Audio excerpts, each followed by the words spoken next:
basically, I've developed a complete aversion to the ABC, our national broadcaster.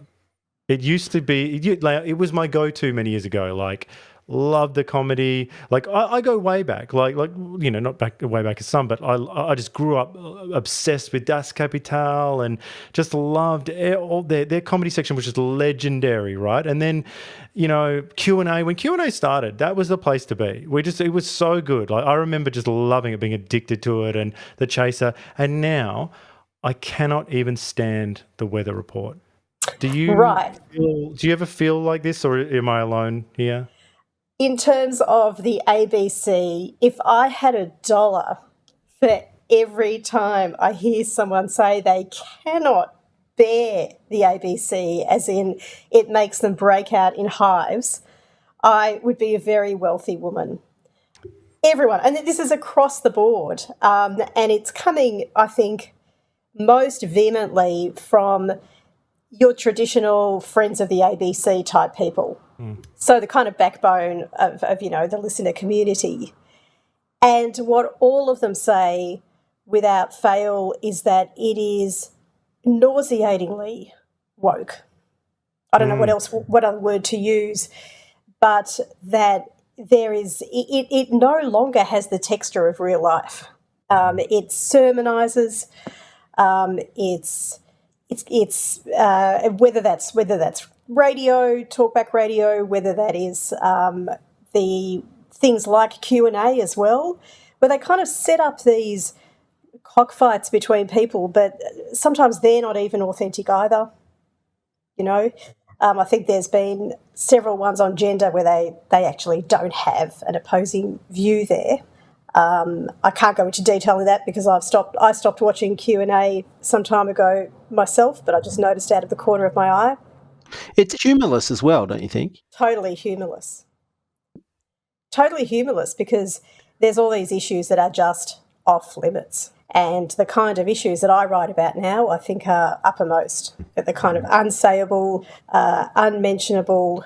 There is just one line that can be run, and there is no questioning what I would call gender identity ideology. I mean, it's not just in that area. I think there is that pathology is throughout the ABC. I mean, for instance, there was that enormous furor over Stan Grant, who I think was unfairly singled out, and there's no doubt that there's a lot of nasty people out there in social media land. But, for instance, I tuned into the ABC's coverage of the coronation, and I was almost throwing things at the TV within a few minutes. And it wasn't that I disagreed with any of the talking heads they had on, who were talking about colonialism and so on. But it was, first of all, they were talking as the coverage itself was running, and I wanted to hear some of that music, whatever. I had made a decision as a consenting adult to watch this thing.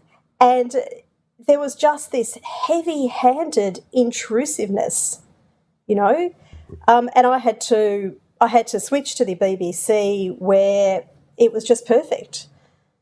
There was no hype. There was none of that kind of heavy-handed commentary either.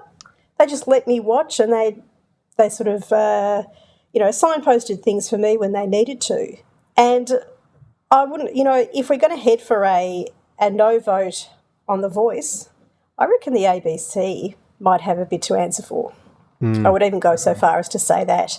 But so, yes, as far as what you're saying about people's perception about our national broadcaster, it is spot on, and it is widely held. And I think the really disturbing aspect for me is I'm not sure that they know how much they have gotten the public offside. I'm not sure they have that recognition. Do you think there's much of an appetite out there for a defunding of the ABC, or for some sort of major reform of the ABC? Because I know you mentioned that the sort of bias they have towards transgender reporting and that sort of stuff, but they're also, politically, they are all one way as well. They're left, they're very biased against anything liberal, anything conservative out there as well. Do you think there's much appetite to shake things up? I don't think there's an appetite for something like defund the ABC. I think that's very much a kind of American kind of line. I don't think that flies here at all. And even, I mean, I think there's even sort of interference or a perception of interference in the ABC when the Liberal Party, for instance, at some of its attack dogs, criticise its coverage very sharply, and where that kind of threat of cutting funding is sort of held over it or kind of allowed to hang there in the public discourse. I don't think people will go for that either, because that's probably just a bridge too far for us here. But there's no doubt that there is intense dislike out there.